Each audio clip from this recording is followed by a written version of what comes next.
30 years. 3 decades of NASCAR's premier series, staying away from a track that once hosted some of the sport's fiercest short-track battles. And on the day it finally came back, one driver made sure nobody would forget it. North Wilkesboro Speedway just witnessed something historic, and Joey Logano was the man who wrote himself into the record books. 323 laps, out of 450. That's not just a win.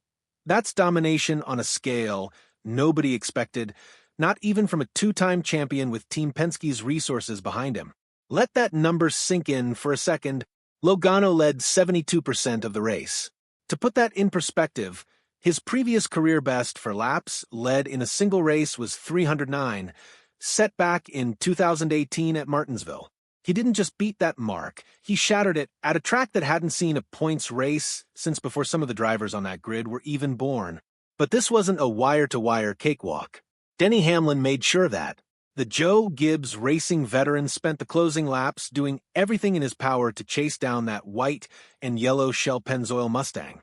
Every trick in the book, different lines, late race pressure, the kind of relentless pursuit that's made Hamlin one of the most feared closers in the sport. And still, it wasn't enough.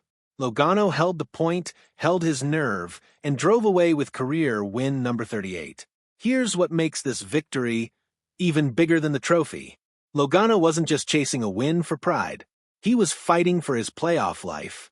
Heading into this race, his position in the Cup Series standings had him dangerously close to missing the postseason cutoff entirely.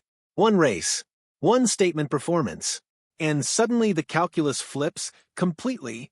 Logano vaults himself above the cut line and back into serious championship contention at exactly the moment the season starts tightening up. Think about the pressure that puts on everybody else in that bubble. A driver who looked like he might be playing out the string just reminded the entire garage that he's still one of the most dangerous closers when a car underneath him is fast. And by his own admission, this season hasn't been easy. A win anywhere at this point would have sounded great, Logano said after climbing out of the car.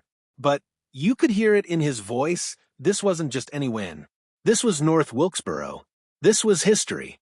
Coming here to North Wilkesboro is awesome, he continued, before revealing one of those small moments that turns a race recap into a story people actually remember. He picked up his own son, Hudson, for a victory lap around the historic half-mile, cruising the backstretch together after the checkered flag fell.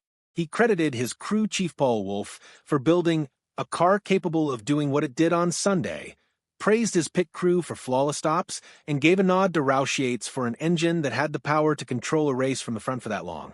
Then came the celebration everybody wanted to see, Logano throwing smoke into the North Wilkesboro grandstands with donuts on the very asphalt this sport walked away from decades ago. "It's good to get back into victory lane," he said. "It's been a tough year." Behind him, the rest of the field told its own stories. Chase Briscoe crossed the line in third, continuing to show he belongs in these front-running conversations more often than not. Todd Gibbs brought his Joe Gibbs racing Toyota home in fourth. And then there's Shane van Gisbergen, the road course king, continuing to prove he's no one-trick pony, matching his career-best oval finish with a fifth-place run that's going to keep turning heads as the season rolls on.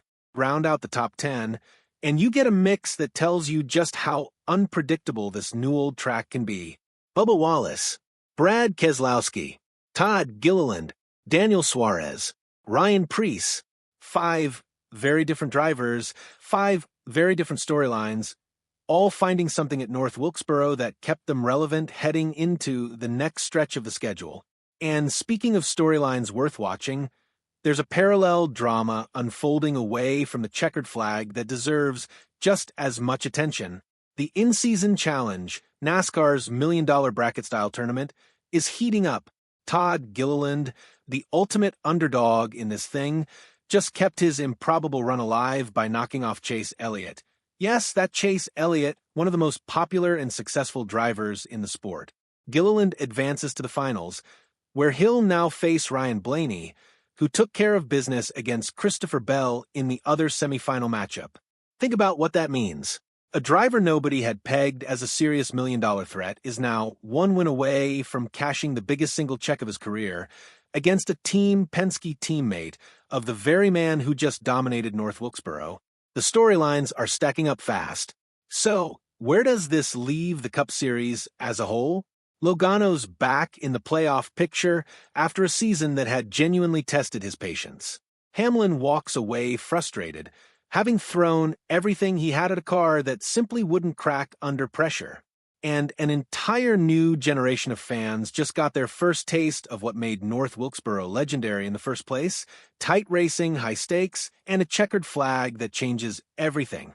30 years away, one afternoon back, and Joey Logano made absolutely sure that when NASCAR returned to North Wilkesboro, his name would be the one people remembered first.